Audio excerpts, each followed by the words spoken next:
চিন্টু 10 টাকা নিয়ে ফুচকা কিনতে গেল।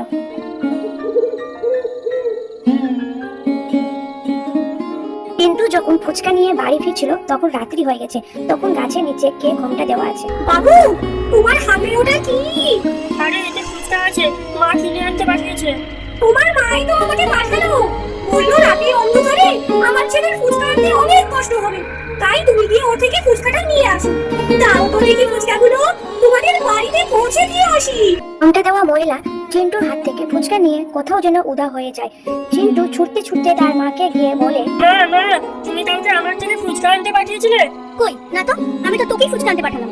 কিন্তু বটতলায় একটা ঘোমটা দেওয়া মহিলা বললো তুমি নাকি তাকে আমার থেকে ফুচকা নিতে পাঠিয়েছো। তাই সে আমার হাতের থেকে ফুচকা নিয়ে কোথায় যে চলে গেল আর দেখতে পেলাম না। বৌমা, এর জন্যই বলি এই রাত দুপুরে এই বাচ্চা ছেলেটাকে ওই বটতলার দিকে পাঠাবে না। ও ঠিক এখন ভালো